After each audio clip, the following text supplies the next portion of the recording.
Guys, welcome back to my YouTube channel. आज के इस वीडियो में हम पढ़ेंगे लेसन प्लान जो कि है बायोलॉजिकल साइंस से।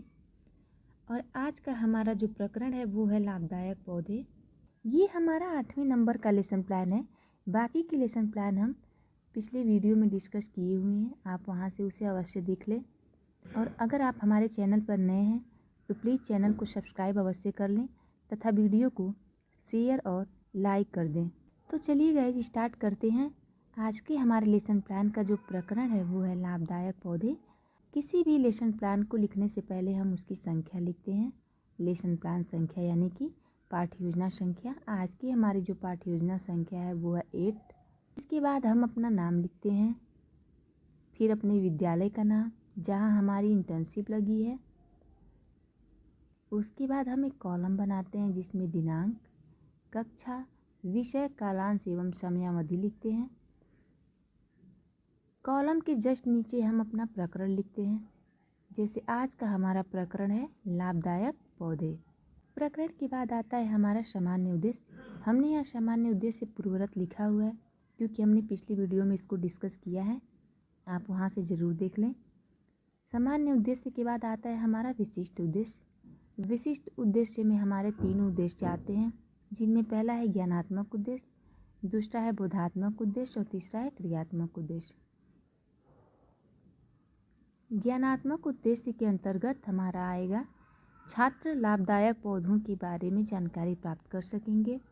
बोधात्मक उद्देश्य के अंतर्गत छात्र स्पष्ट रूप से लाभदायक पौधों को परिभाषित कर सकेंगे। और क्रियात्मक उद्देश्य के अंतर्गत छात्र लाभदायक पौधों की पहचान कर सकेंगे। यहाँ तक क्लियर है। नेक्स्ट हमारा जो आता है विशिष्ट उद्देश्य के बाद वो होती है हमारी सहायक सामग्री, कि हमने किन सहायक सामग्रियों की मदद से अपना प्रकरण बच्चों के सामने प्रस्तुत किया। सहायक सामग्री के अंतर्गत हमारा है चार्ट पेपर, श्यामपट्ट, लपेट इत्यादि। नेक्स्ट आती है हमारी शिक्षण विधि। शिक्षण विधि में हमने किन किन विधियों का प्रयोग किया है। यहाँ हमारा है प्रश्नोत्तर विधि, व्याख्यान विधि, प्रदर्शन विधि इत्यादि। फिर हमारा आता है पूर्व ज्ञान, यानी कि बच्चे को पहले से कितना ज्ञान है लाभदायक पौधों के बारे में। तो हम यहाँ लिखते हैं छात्र लाभदायक पौधों के बारे में सामान्य जानकारी रखते हैं। पूर्व ज्ञान के बाद आता है हमारा प्रस्तावना प्रश्न। प्रस्तावना प्रश्न जो कि एक लेसन प्लान का सबसे महत्वपूर्ण पार्ट होता है। प्रस्तावना प्रश्न में हम 2 कॉलम बनाते हैं, एक छात्राध्यापक या छात्राध्यापिका कथन का और दूसरा छात्र या छात्रा कथन का। छात्राध्यापिका कथन के अंतर्गत हम बच्चों से प्रश्न करते हैं और छात्र छात्रा कथन के अंतर्गत बच्चे उसका जवाब देते हैं, तो उस चीज़ों को हम इस कॉलम में लिखते हैं। तो हमारा जो है छात्राध्यापिका कथन, उसके अंतर्गत हमने पूछा है बच्चों से पहला प्रश्न, भोजन के अंतर्गत हम क्या क्या खाते हैं। बच्चे बताएंगे कि दाल, चावल, सब्जी, रोटी, फल, फूल आदि। फिर अब पूछेंगे कि चावल, दाल, सब्जी आदि किससे प्राप्त होता है। बच्चे बताएंगे कि पेड़ पौधों से। फिर हमारा थर्ड क्वेश्चन है, जिन पेड़ पौधों से हमें लाभ मिलता है उसे क्या कहते हैं। बच्चे बताएंगे लाभदायक पौधे कहते हैं। लाभ मिलता है यानी कि लाभदायक पौधे हुए। फिर हमारा जो 4th नंबर क्वेश्चन है वो होगा कि लाभदायक पौधों के बारे में आप क्या जानते हैं। वहाँ बच्चे मौन हो जाएंगे, प्रश्न हो जाएगा समस्यात्मक। उसके तत्पश्चात हम उद्देश्य कथन लिखते हैं। उद्देश्य कथन में हम बोलेंगे कि बच्चों, आज हम लोग विज्ञान विषय के अंतर्गत लाभदायक पौधों के बारे में विस्तृत अध्ययन करेंगे। किसके बारे में विस्तृत अध्ययन करेंगे? लाभदायक पौधों के बारे में। उद्देश्य कथन के बाद हम करते हैं प्रस्तुतिकरण, क्योंकि हमने उद्देश्य कथन में बोला है कि अब हम विस्तृत अध्ययन करेंगे। तो प्रस्तुतिकरण के दौरान हम 4 कॉलम बनाएंगे। पहले में होगा शिक्षण बिंदु, दूसरा होगा हमारा छात्राध्यापिका कथन और तीसरा होगा छात्र छात्रा और चौथा होगा श्यामपट्ट कार्य। ठीक है। शिक्षण बिंदु में हम 3 शिक्षण बिंदुओं को लिखते हैं, जिन 3 शिक्षण बिंदुओं को हम बच्चों के सामने प्रस्तुत करेंगे। छात्राध्यापिका कथन में हम जो बच्चों को प्रस्तुत करेंगे, जो व्याख्या देंगे उसके बारे में। छात्र छात्रा कथन में बच्चे जो जवाब देंगे या फिर बच्चों की जो क्रिया है उसको लिखेंगे। और श्यामपट्ट कार्य में हम श्यामपट्ट ब्लैक बोर्ड पर जो कुछ भी कार्य करते हैं उसे यहाँ दर्शाएंगे। तो हम शिक्षण बिंदु में पहला शिक्षण बिंदु स्टार्ट करने से पहले बच्चों से 1 या 2 विकासात्मक प्रश्न करते हैं। जिसमें पहला है हमारा, हमें ऑक्सीजन कहाँ से मिलता है, बच्चे बताएंगे पेड़ पौधों से। दूसरा है पौधों को उनके उपयोग के आधार पर किन किन समूहों में बांटा गया, बच्चे वहाँ मौन हो जाएंगे, प्रश्न हो जाएगा समस्यात्मक। तब हम अपना शिक्षण बिंदु नंबर 1 लिखेंगे, जिसमें लिखा है कि पौधों को उनके उपयोग के आधार पर वर्गीकरण 3 भागों में किया गया है। अब हम उसका स्पष्टीकरण देंगे बच्चों के सामने कि पौधों को उनके उपयोग के आधार पर कितने भागों में बांटा गया है, 3 भागों में। बच्चे हमारी बातों को ध्यानपूर्वक सुनेंगे, जिनमें पहला भाग है भोजन प्रदान करने वाले पौधे, रेशे प्रदान करने वाले पौधे और औषधि प्रदान करने वाले पौधे।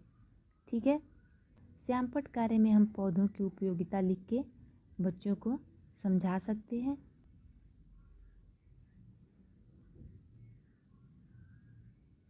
पौधों को उनके उपयोग के आधार पर जो हमने 3 भागों में बांटा था, पहला भोजन प्रदान करने वाले, रेशे प्रदान करने वाले और औषधि प्रदान करने वाले, उनको अब हम एक एक करके यहाँ बच्चों के सामने डिस्कस करेंगे। जिनमें पहला है खाद्य, यानी कि भोजन पदार्थ प्रदान करने वाले पौधे। उसके स्पष्टीकरण में है पौधों से हमें फल, सब्जियाँ, अनाज आदि प्राप्त होता है। इनसे हमें कार्बोहाइड्रेट, विटामिन, प्रोटीन, आयरन आदि खाद्य मिलते हैं। ये हमारे शरीर के विकास के लिए उपयोगी होते हैं। बच्चे ध्यान से सुनते हैं। और हम इधर ब्लैक बोर्ड कार्य में भी लिखेंगे खाद्य पदार्थ देने वाले पौधे हमें क्या क्या देते हैं, उनसे हमें क्या क्या प्राप्त होता है। कार्बोहाइड्रेट, विटामिन, प्रोटीन एंड खनिज पदार्थ मिलते हैं। अब हम इस एक भाग से बच्चों से बोधात्मक प्रश्न करेंगे कि खनिज पदार्थ हमें कहाँ से प्राप्त होता है। बच्चे बताएंगे कि पौधों से, पेड़ पौधों से।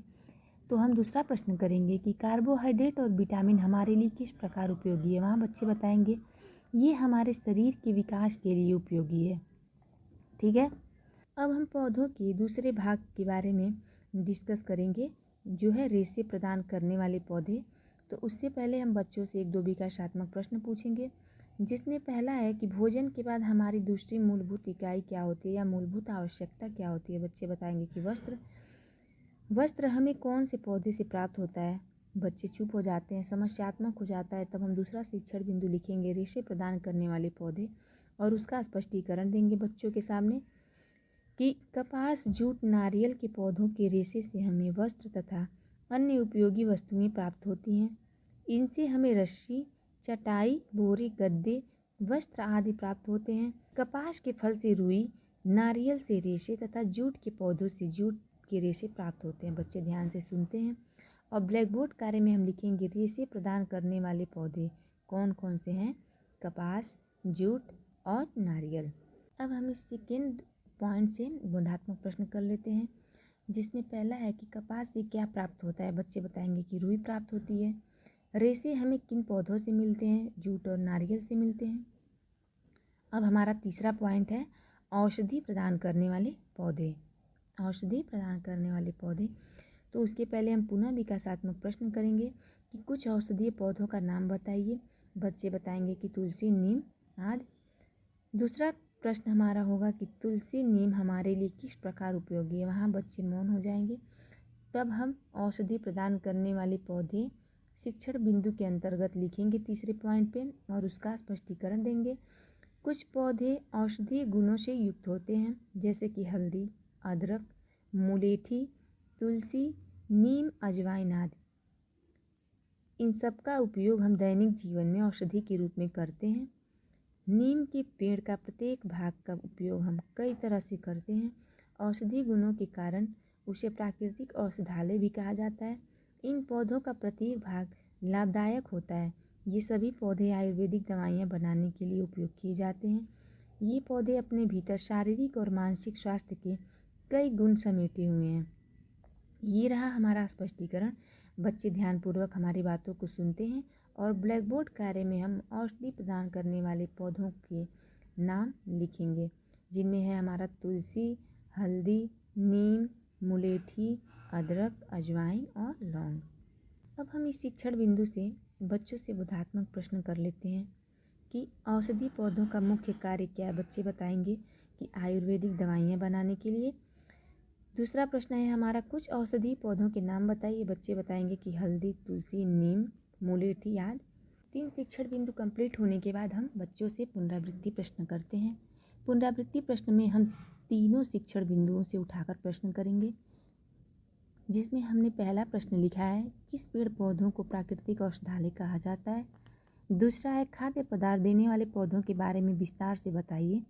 और तीसरा है, पौधों को उपयोग के आधार पर कितने भागों में बांटा गया है। यहाँ हमने 3 प्रश्न ही लिखे हैं, आप 5 या 7 प्रश्न भी लिख सकते हैं। पुनरावृत्ति के बाद हम गृह कार्य देते हैं। गृह कार्य में हम बच्चों से बोलेंगे कि सभी छात्र घर से लाभदायक पौधों के बारे में लिख कर लाएंगे। तो गाइज, ये रहा हमारा आज का लेसन प्लान बायोलॉजिकल साइंस का, जिसका प्रकरण था लाभदायक पौधे। नेक्स्ट लेसन प्लान हम नेक्स्ट वीडियो में डिस्कस करेंगे। ये लेसन प्लान आपको कैसा लगा कमेंट सेक्शन में ज़रूर बताइएगा, और हमारे वीडियो को लाइक और शेयर ज़रूर कर दें तथा चैनल को सब्सक्राइब कर लें, ताकि अगली वीडियो की नोटिफिकेशन आपको आसानी से प्राप्त हो सके। Thank you so much guys.